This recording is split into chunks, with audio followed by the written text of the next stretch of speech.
Hola, ¿cómo están? Buenas tardes a todos y a todas. Eh, Acá vamos a grabar la parte que nos faltaba de la clase del miércoles 2 de junio. Vamos a ver sobre todo lo que es fallas de marcado, ¿sí?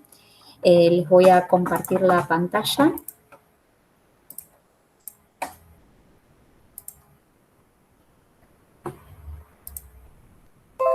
Bien.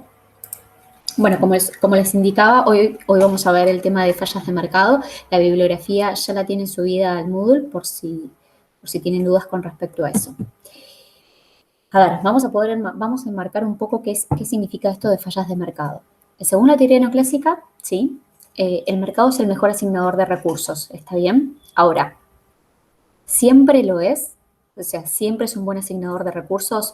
Claramente no, hay excepciones, ¿está bien? Hay momentos, hay casos en los cuales la teoría eh, justifica la intervención del Estado, ¿sí? Y en esos casos donde se justifica esta intervención es cuando no se cumplen algunos supuestos que son los que figuran acá en este recuadro, ¿sí? Uno es la información perfecta, que ya sabemos, digamos, que maneja la teoría neoclásica. El segundo es que haya mercado para todos los bienes. El tercero es los derechos de propiedad como tales. Y el último es la ausencia de poder de mercado, ¿sí?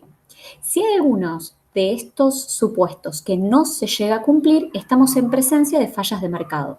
Y si estamos en presencia de fallas de mercado, es la situación en la cual la teoría neoclásica justifica que el Estado intervenga para poder solucionar los problemas. ¿Está bien? Entonces, ¿cuáles son fundamentalmente estas fallas de mercado? Bueno, acá en este último recuadro tenemos tres. Uno es el monopolio, el otro es la externalidad y por último tenemos los bienes públicos. Con Sabri y con Steffi ya vieron el tema de monopolio y el monopolio es una falla de mercado que responde justamente a uno de los supuestos que no se cumple, que es justamente ausencia de poder de mercado. ¿Qué pasa con los otros dos? Bueno, los otros dos son los que vamos a incorporar en el día de hoy para poder tener el plano completo de las fallas. La externalidad, ¿por qué surge?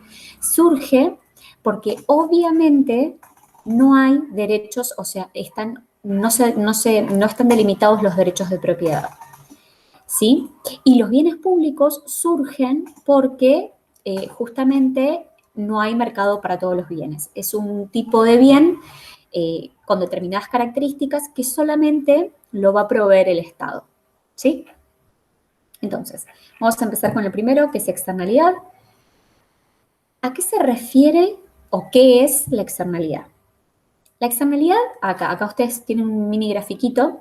La externalidad se da cuando hay una transacción entre A y B, ¿sí?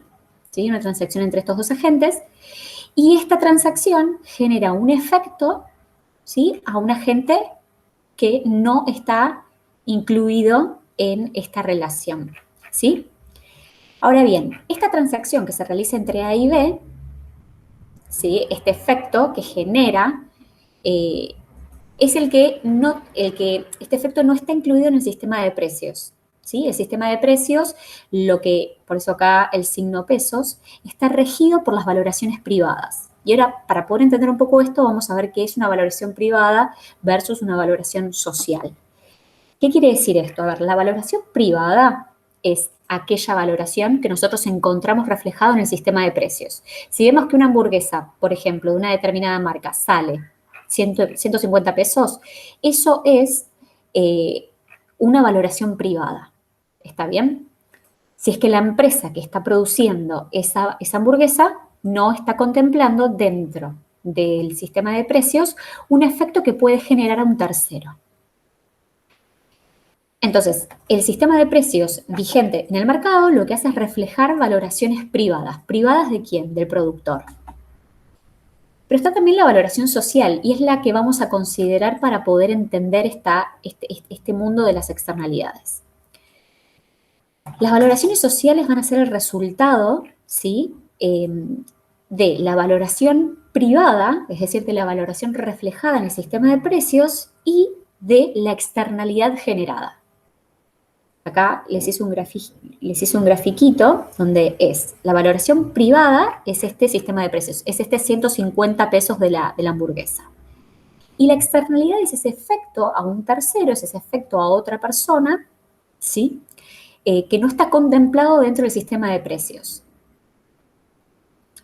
Esta externalidad puede darse entre una empresa y otra empresa, entre un individuo y otro individuo, o entre un individuo y una empresa. ¿Sí? Esos son los diferentes agentes que pueden estar participando de esta externalidad. Y si existe la externalidad, quiere decir que esta externalidad no está considerada, no se refleja en el sistema de precios. Y cuando decimos que no se refleja en el sistema de precios, lo estamos considerando como una ineficiencia del mercado. ¿Sí? Entonces, valoración privada más externalidad me genera la valoración social.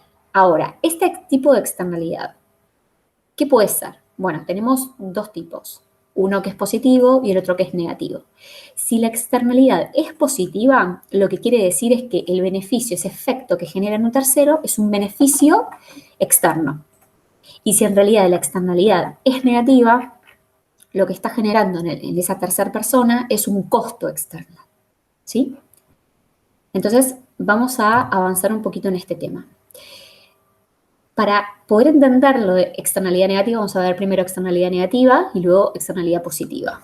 Entonces, para poder analizar el costo externo, vamos a considerar tres situaciones. ¿Sí? En Nicholson, a ustedes les plantea estas tres situaciones y cómo empieza a jugar la externalidad teniendo en cuenta de si no hay presencia de derechos de propiedad, si existe el derecho de propiedad pero no hay costos de transacción. Recuerden que cuando nos referimos a que no hay costos de transacción, quiere decir que no hay costos de negociación, costos de contrato para ponerse de acuerdo y demás. Y la última situación es que existen presencia de derechos de propiedad, pero los costos de transacción son muy altos, son muy elevados. Entonces, vamos a empezar con la primera situación. La primera situación, el objetivo que tiene es poder entender que es una externalidad. ¿Está bien? Entonces, dos empresas usan el mismo recurso y no hay presencia de derechos de propiedad.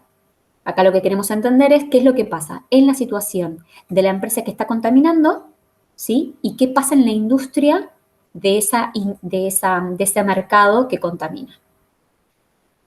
Entonces, el ejemplo que les da la bibliografía es, por ejemplo, dos industrias involucradas. Una es la del carbón y la otra es la de la fabricación de anteojos. Y estas dos industrias están a corta distancia. Entonces, ¿qué es lo que pasa? ¿Cuál es el problema que se genera? Que la fábrica de carbón, ¿sí?, genera emisiones y esas emisiones perjudican a las maquinarias que fabrican los anteojos, que se les dice esmeriladoras. ¿Sí? Entonces, ¿qué es lo que pasa? Para que una asignación de recursos en competencia perfecta sea eficiente, el precio tiene que ser igual, en este caso, al costo marginal social en cada uno de los mercados. ¿Por qué? Porque el costo marginal social es el que incluye no solamente la valoración privada, que es este costo marginal privado, sino además incluye la externalidad posible que se pueda generar. En este caso, el mercado que está contaminando es el de carbón, por eso nos vamos a focalizar en ese mercado, porque en este momento no nos interesa cuál es la condición de equilibrio para el mercado de anteojos. ¿Sí? Asumimos que no es el mercado en conflicto y que el precio está siendo igual al costo marginal social.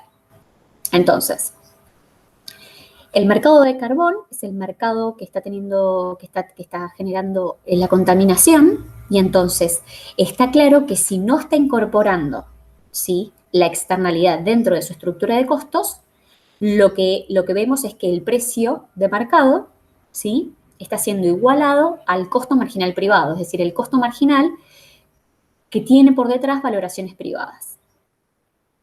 ¿Está bien? Este precio que nosotros vemos acá tiene en cuenta al beneficio al beneficio marginal social, es decir, la valoración que tiene la sociedad sobre la producción de este bien. Entonces, para que yo esté en equilibrio y sea eficiente, ese precio, ese beneficio marginal social, tiene que igualarse al costo marginal social y no al costo marginal privado como lo está haciendo este mercado de carbón. Entonces, básicamente, la condición que está aplicando este productor a la hora de fabricar carbón es igualar el precio de mercado con el costo marginal privado. Y yo lo que quiero lograr es que en realidad ese costo marginal privado sea el costo marginal social, el que incluye la externalidad. Entonces, en resumidas cuentas, acá lo que vemos es que la empresa de carbón no reconoce el costo externo que le genera a la fábrica de anteojos y por tanto produce demasiado carbón y demasiada contaminación. Entonces, veamos esta situación en dos gráficos. En este primer gráfico van a ver la situación de la empresa, ¿sí? Y en este, la situación de la industria de carbón.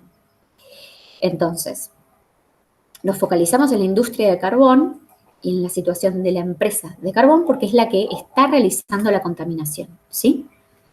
Entonces, fíjense que acá tenemos algunas curvas que ya conocemos desde que venimos viendo en las distintas estructuras de mercado. Fundamentalmente, esta es competencia perfecta. Acá tenemos el precio. Fíjense que el precio para la situación del carbón, de la empresa de carbón, es precio aceptante. Es un precio que es constante, ¿sí? Tiene una demanda perfectamente elástica.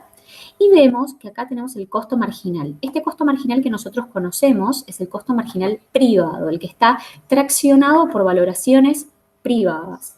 ¿Está bien? ¿Qué es lo que vamos a incorporar en este gráfico para poder entender las externalidades? Bueno, vamos a tener dos curvas adicionales.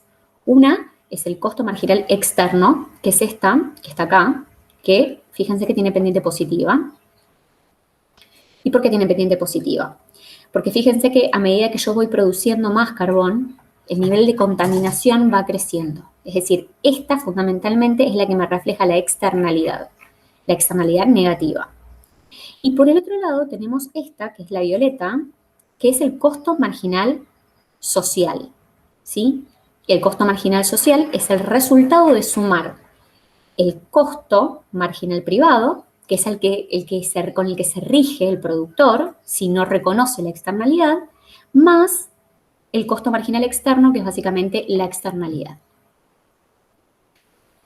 Entonces, si nosotros dejáramos actuar al productor de carbón, lo que vemos es que él va a tomar su costo marginal privado, ¿sí? Que es este rosa, y cuando lo iguala con el precio, que es igual al ingreso marginal, acá define las cantidades que va a colocar en el mercado. A determinado precio que viene dado por el mercado, ofrece Q1. ¿Qué es lo que está pasando? A esta altura de este nivel de producto que está generando, tiene esta magnitud de contaminación que no está siendo considerada dentro de su estructura de costos. Entonces, lo que necesitamos es que este productor no se rige, o sea, la condición de equilibrio no esté dado por el costo marginal privado, sino que tenga en cuenta el costo marginal social, que es esta que está por encima. Fíjense que, recuerden que era la sumatoria entre estas dos. Entonces, si nosotros hiciéramos, la condición de equilibrio tomando en cuenta el precio de mercado y el costo marginal social, vemos que en este caso, el precio sería el mismo porque es precio aceptante, pero lo que vemos es que se reducen las cantidades que debería colocar este productor de carbón a un Q estrella, que es este que está acá, ¿sí? Ahora, esto perfecto en lo que tiene que ver con la situación particular de la empresa de carbón. ¿Qué pasa en la industria? ¿Qué pasa en el mercado de carbón? Si nosotros analizáramos esta misma situación, veríamos que obviamente tenemos una demanda dependiente negativa, porque estamos en mercado, ¿sí? Que es el reflejo de todos los precios, y vemos que los costos marginales privados de cada una de las empresas que está en esta estructura competitiva, esta es el resultado de la sumatoria de todas esas de esos costos marginales privados, que recuerden que el costo marginal en lo que tiene que ver con competencia perfecta es la oferta de la empresa. Entonces, este va a ser el resultado de la sumatoria de todos los costos marginales privados de todas las empresas que estén en esta industria. El costo marginal externo va a ser justamente la sumatoria de todas las contaminaciones de todas las empresas que estén en esa industria. Y la sumatoria de estas dos curvas me va a dar como resultado el costo marginal social del mercado. Entonces, fíjense que el precio predominante, el precio vigente es P1, y es donde vemos que la oferta se iguala a la demanda, ¿no? Donde vemos que el costo marginal privado se iguala al precio de mercado. Entonces ahí estaría ofreciendo Q1, ¿sí? A un precio P1. Pero acá, de nuevo, lo que no estamos teniendo en cuenta es que estas empresas están contaminando, que es esta magnitud que tenemos acá. Entonces, si las incorporaran dentro de la estructura de costos, veríamos que se deberían regir por el costo marginal social. Entonces, cuando el costo marginal social es igual a el precio, ¿sí? O lo que es igual a la oferta a la demanda, lo que vemos es que en realidad se reducen las cantidades que se colocan en el mercado y el precio sube, ¿sí? Entonces, ¿cuál es el problema de una externalidad negativa? Bueno, primero hay un exceso de producción por parte de los productores que están en esa industria, tanto analizándolo desde el lado de la parte individual como desde el lado del mercado. Y por el otro lado, lo que vemos es que hay una incorrecta fijación de precios, pero traccionado ¿por qué? Por las valoraciones privadas, ¿sí? Por la no internalización de los costos externos que se generan de esas producciones. ¿Está bien? Este sería como la situación en 1, es plasmar cuál sería la lectura de una externalidad negativa. Entonces, una vez que nosotros entendemos qué es una externalidad negativa, cómo la vemos a nivel individual de la empresa, digamos, y a nivel del mercado, ahí es cuando nos planteamos, bueno, la situación número 2, ¿qué es lo que está pasando? Son dos empresas que usan el mismo recurso. Recuerden que al ser la empresa de carbón y la empresa de anteojos, el mismo recurso que se utiliza es el aire, ¿sí? Y en este caso en particular lo que me permite la consigna es ver que hay presencia de derechos de propiedad, pero con una particular característica, que es que no hay costos de transacción. Es decir, ponerse de acuerdo, firmar un contrato, llegar a una negociación no tiene costos, ¿sí? Entonces esto es súper importante para que la conclusión que vamos a llegar con esta situación pueda darse. Si existen altos costos de transacción, hay otras vías para solucionar la externalidad negativa. Entonces, a nivel de definición, ¿qué es un derecho de propiedad? Es una especificación jurídica de quién es el dueño de determinado bien y qué es lo que puede hacer, qué tipo de actividades puede generar dentro, haciendo uso de ese bien. ¿Está bien? Como ya les comenté, en este caso el problema es el aire, ¿sí? Que el aire es el que está contaminado. Entonces, algunos economistas, y sobre todo en este caso Coase, lo que dicen es, si no hay costos por negociación, o sea, si no hay costos de transacción, y ambas empresas en busca del beneficio mutuo van a llegar, ¿sí? Ambas partes van a llegar a una producción eficiente y ese resultado será independiente de quién conserve el derecho de propiedad, ¿sí? Que esté vigente en ese momento. Y entendamos un poco qué es lo que está por detrás. Si yo soy la empresa de carbón y soy la que tiene el derecho de propiedad sobre el aire, entonces lo que voy a hacer es tener que incluirlo en mi estructura de costos, porque el derecho vale plata. Entonces lo meto dentro de mi estructura de costos. Eso va a hacer que ese derecho de propiedad que se venden en el mercado sea, en términos de magnitud, llegue al costo marginal social para poder incorporarlo y subsanar, por decirlo de alguna forma, la externalidad negativa que se está generando en la fábrica de anteojos. Entonces yo, con un costo marginal social, o es decir, un costo marginal privado más la externalidad, voy a estar produciendo menos. ¿Por qué? Porque mis costos marginales son más altos. Y después lo que puede pasar es que, de hecho, el remanente de esos derechos pueda vendérselos para la fábrica de anteojos, para que pueda hacer uso del aire. Ahora, si estoy del lado de la fábrica de anteojos y tengo los derechos de propiedad del aire, entonces, obviamente, el productor de carbón lo que va a intentar por todos sus medios es estar dispuesto a pagar cualquier cosa para poder tener parte de esos derechos y poder contaminar. Entonces, por una vía o por la otra, se terminan equilibrando esto que decimos y la estructura de costos de la empresa de carbón lo que va a hacer es aumentar, reconocer que hay una contaminación, incorporarlo dentro de su estructura de costos y de esa forma pegar el salto del costo marginal privado al costo marginal social. Entonces, es esto que el teorema de Coase muestra, que es, bueno, a ver, se puede llegar a un equilibrio eficiente sin necesidad de que intervenga el Estado. ¿Por qué? Porque ambas empresas van a tratar de encontrar, ¿sí?, un punto neutro que sea eficiente para ambos. ¿Está bien? Entonces, lo que les pongo acá es, este teorema considera, ¿sí?, que si las negociaciones no tienen costo, y vuelvo a remarcar esto, o sea, si tienen costo, el teorema de Coase no se aplica, no sirve. ¿Sí? Entonces, si no hay costos, las partes van a reconocer las ventajas de llegar a un equilibrio, ¿sí?, a un trato, a un acuerdo entre ellos, ¿sí?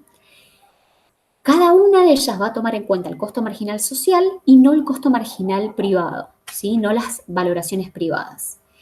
Y a partir de ello se va a reasignar los recursos de manera tal de que lleguen a un equilibrio, ¿sí? Entonces, vuelvo a recordar, solamente se puede llegar a este acuerdo de común acuerdo de beneficio mutuo entre ambas partes si el supuesto importante es que no existen costos de transacción, ¿sí? Si existen costos de transacción, costos por las negociaciones entre las partes, este teorema de Coase cae por completo, no se puede aplicar. Esta es la primera situación, ¿está bien? Ahora, ¿qué pasa si en realidad las dos empresas sí usan el mismo recurso? Hay presencia de derechos de propiedad, pero los costos por las negociaciones son altos, son elevados. Entonces, si esta es la situación, las externalidades lo que pueden hacer es provocar pérdidas en el bienestar social. Entonces, como los costos son muy elevados, ahí lo que tiene que hacer es incorporarse la figura del Estado para poder solucionar con herramientas legales lo que no pueden llegar a un acuerdo entre ambas partes. Entonces, Nicholson lo que hace es pautar 3 métodos. Uno es la reconsideración de leyes, básicamente es llevar a tribunal tanto la parte que es perjudicada, ¿sí?, como el que realiza la acción, y a partir de ahí lo que se hacen son determinadas denuncias para poder incorporar dentro de la estructura de costos de aquel que está contaminando los costos externos marginales generados de esa producción. ¿Está bien? El segundo punto es un impuesto generado por el Estado. El autor menciona un determinado impuesto que se llama pigoviano, donde en general lo que se hace es se genera una reducción del precio que recibe la empresa, ¿sí?, de tal forma de compensar para que al igualar el costo marginal privado, lo haga a la misma altura, simulando ser el costo marginal social, que ahora lo vamos a ver. Y la última es la reglamentación de externalidades, que acá básicamente es reconocer que las externalidades existen y que hay métodos para poder controlar esas emisiones y que ambas partes estén en equilibrio, digamos. Entonces, veamos, el primero ya lo dijimos, es tribunal judicial, es llevarlo a juicio. El segundo es un impuesto. Entonces, ¿qué dice este impuesto? Bueno, fíjense, Nosotros tenemos el precio de mercado, que era lo que hemos visto en la primer gráfico, ¿no? Tenemos el precio y tenemos el costo marginal privado. Si yo dejo actuar al productor sin incluir, digamos, el costo marginal externo dentro de la estructura de costos, lo que va a ocurrir es que su condición de equilibrio lo va a llevar a producir Q estrella, ¿no? ¿Qué pasa? El Estado verifica esta situación, no está incluyendo dentro de su estructura de costos el costo, la contaminación, entonces lo que hace es aplicar un impuesto, ¿sí?, del precio que recibe el mercado menos T. Entonces, el P estrella menos T es lo que va a recibir el productor. O sea, este va a ser el precio vigente para el productor, para la empresa que produce carbón. Entonces, si yo tengo un precio menor, dadas estas condiciones, voy a igualar este nuevo precio, ¿está bien?, con mi costo marginal privado, que es el que yo tengo como valoración dentro de forma personal. Entonces, cuando yo igualo esto, me doy cuenta que voy a reducir la cantidad que ofrezco de carbón, ¿sí?, a Q'.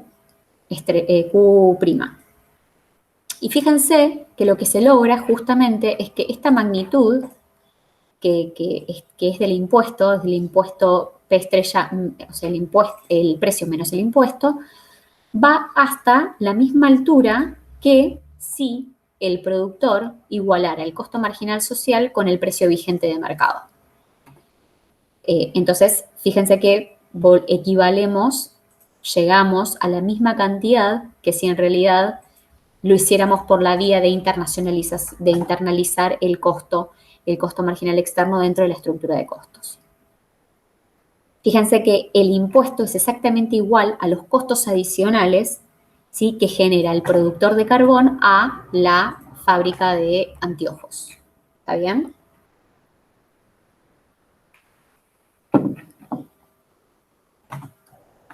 Bueno, ¿cuál es la segunda metodología? En realidad, en rigor, sería la tercera del cuadro.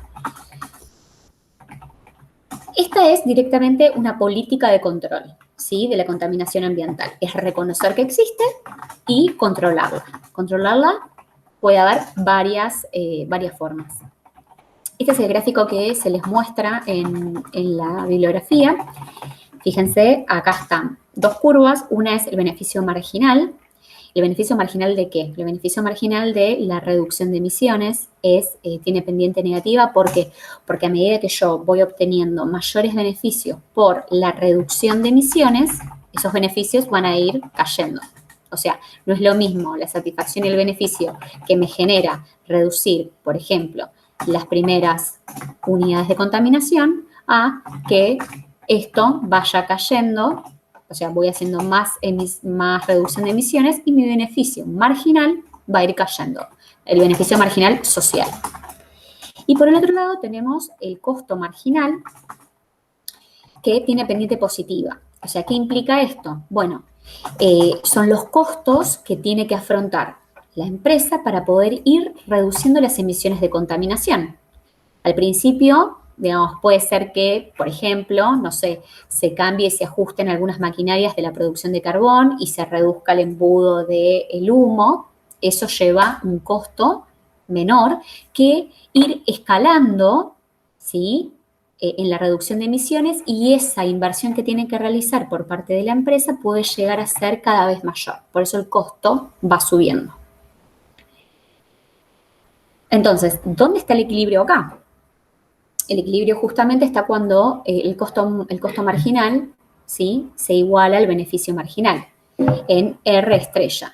En R estrella es, digamos, la reducción óptima que podríamos alcanzar teniendo una política de control. No se busca que no exista emisiones, ¿sí?, como es este 100 de reducción de emisiones. No se busca, sino buscar una política que sea equilibrada entre aquellos que producen y de esa forma generan contaminación, y aquellos que buscan justamente el aire puro para poder fabricar sus productos. ¿Está bien? Entonces, fíjense que en RL lo que vemos es que el beneficio marginal, es más grande que el costo marginal. Y entonces tengo incentivos para seguir reduciendo, ¿sí? Y escalando, seguir reduciendo emisiones. ¿Está bien? Mientras que en RH lo que veo es que justamente el costo marginal es superior al beneficio marginal. Entonces, acá hay una política demasiado controladora y es esto de que no se busca llegar al 100% de la reducción de emisiones, sino que haya un equilibrio entre el beneficio social, ¿sí? Y el costo que involucra a las empresas que tienen que incluir esas tecnologías dentro de su planta para poder ir reduciendo emisiones. Entonces, ¿cuáles son las 3 formas para llevar a las empresas a ir a R estrella, ¿no? Porque esto es a nivel teórico, pero digamos, ¿cómo llevamos a estas empresas a que vayan a el equilibrio que vemos acá? Bueno, tenemos 3 formas. Una es vía precio, es decir, vía tasa, es lo que ustedes ven acá. O sea, a nivel gráfico es, nada, control vía precio, ¿sí?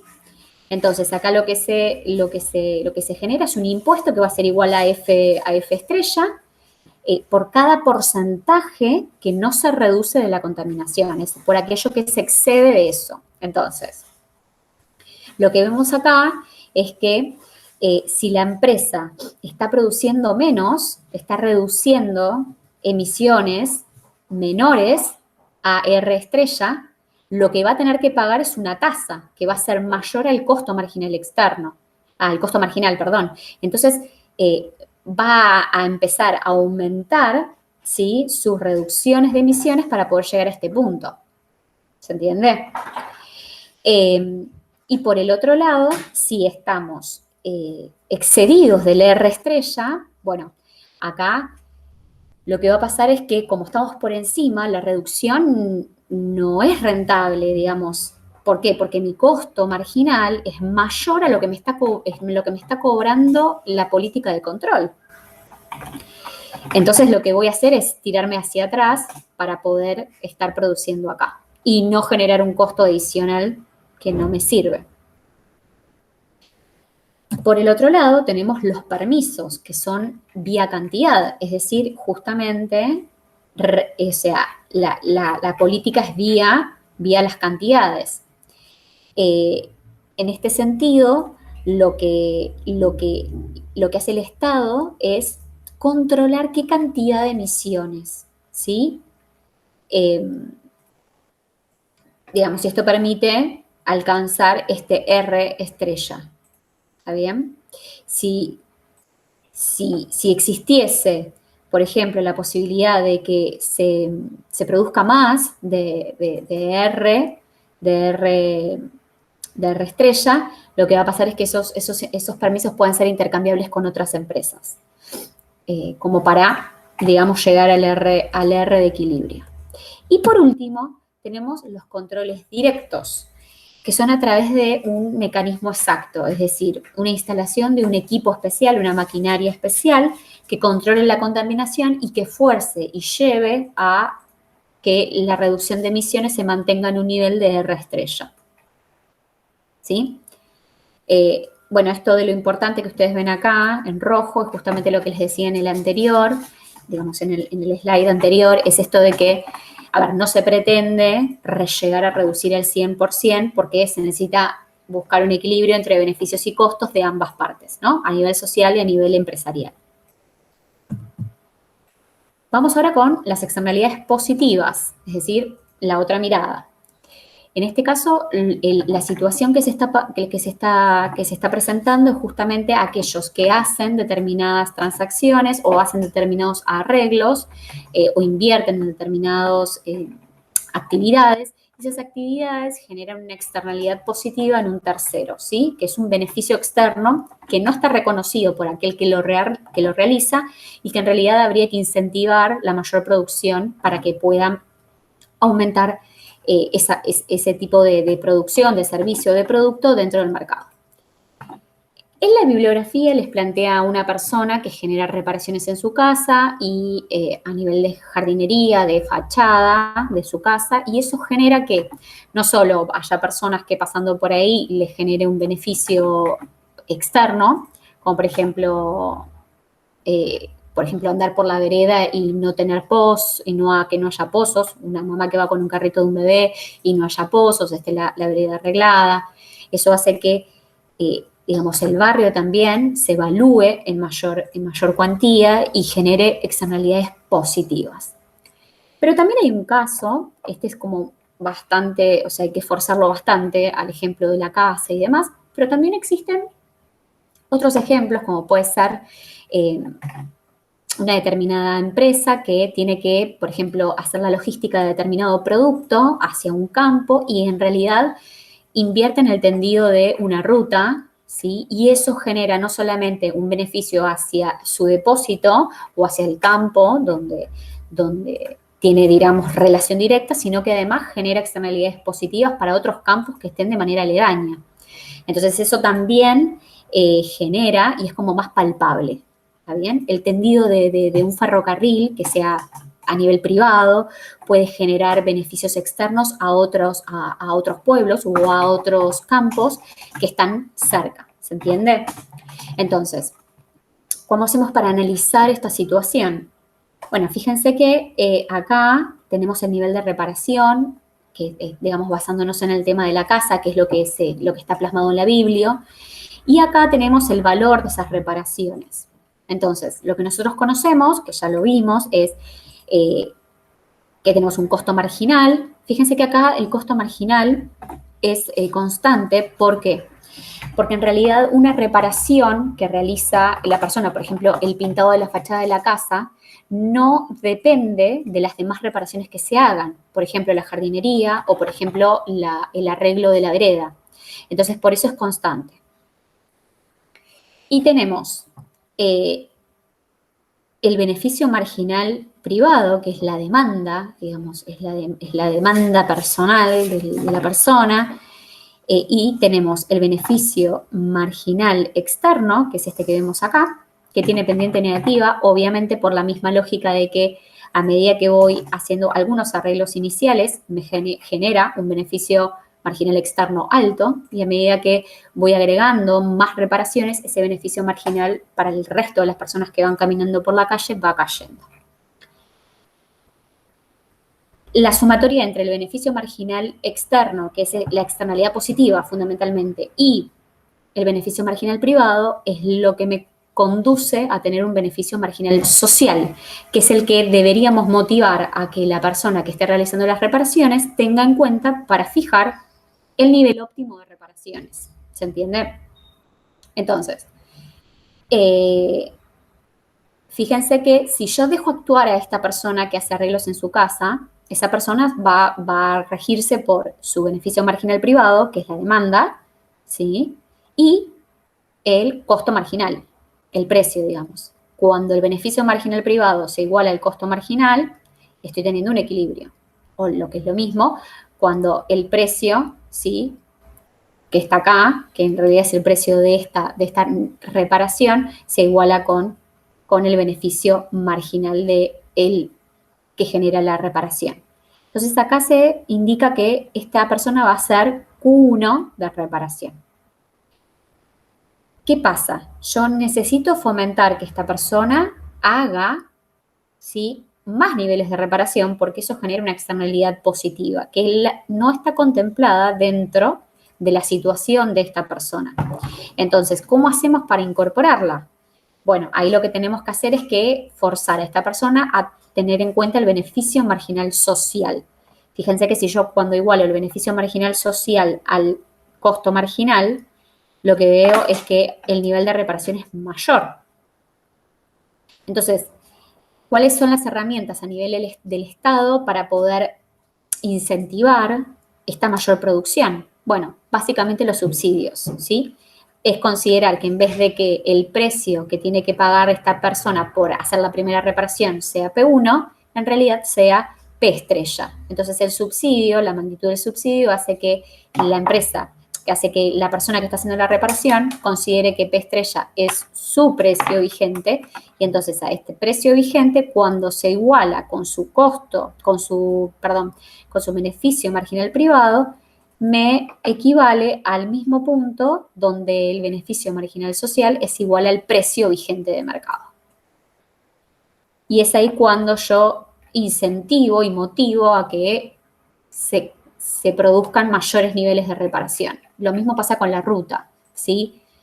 Con el alumbrado. Entonces, lo que vamos haciendo es subsidiando a esas personas para que generen mayores externalidades positivas. Bien, hasta acá lo que tiene que ver con lo que es externalidades. Ahora nos toca el segundo caso, que en realidad dentro de la primera slide era el tercer caso, que son los bienes públicos. Entonces, ¿qué son los bienes públicos? Son aquellos que, como dice ahí, proporcionan una utilidad no solamente a quien realmente paga por esos servicios, ¿sí?, sino a toda la sociedad. ¿Está bien? Entonces, tienen dos características que son claves para poder entender la lógica del bien público. Uno es la no rivalidad y la otra es la no exclusividad. Que sea no rival, fíjense que ahí puse vía cantidad. ¿Qué quiere decir esto? Que yo consuma ese bien no implica que le va a quedar menos cantidad a otra persona.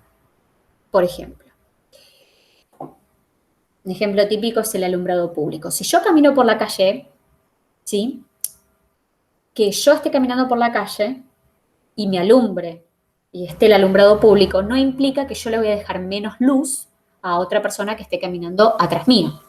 ¿Está bien? ¿Qué quiere decir esto? Que el costo marginal de proveer ese servicio, digamos, el costo marginal de proveer luz de alumbrado público es 0 para ofrecerlo a otra persona. ¿Está bien? Básicamente el costo marginal de proveerlo a una persona más es 0. Y la otra característica es no excluyente, es decir, que yo no puedo excluir a las personas que no pagan por ese servicio. ¿Sí? Es, aunque no se pague por el servicio, no puedo excluir el consumo de esa persona. En otras palabras, lo que decimos es, yo no lo pago, a pesar de que no lo pago, lo consumo igual. ¿Entiende? Por ejemplo, si yo no pago los impuestos de mi casa, voy a tener igual el alumbrado público vigente, y no es que la luz la pueden apagar solamente para mí, porque yo no pagué por ese servicio, ¿se entiende?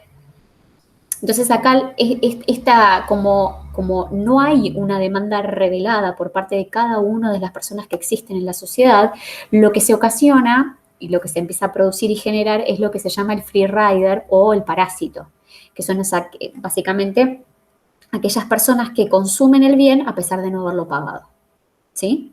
Y que digamos, no hay incentivos para pagar ese bien, porque total, si no lo pago, lo voy a consumir de igual forma, ¿sí?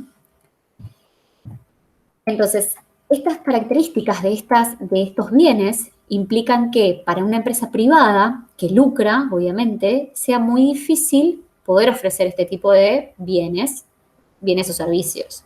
Entonces, es el Estado quien se encarga de ofrecerlos. Acá tenemos una matriz donde podemos ver algunos ejemplos para poder entender un poco mejor qué es esto.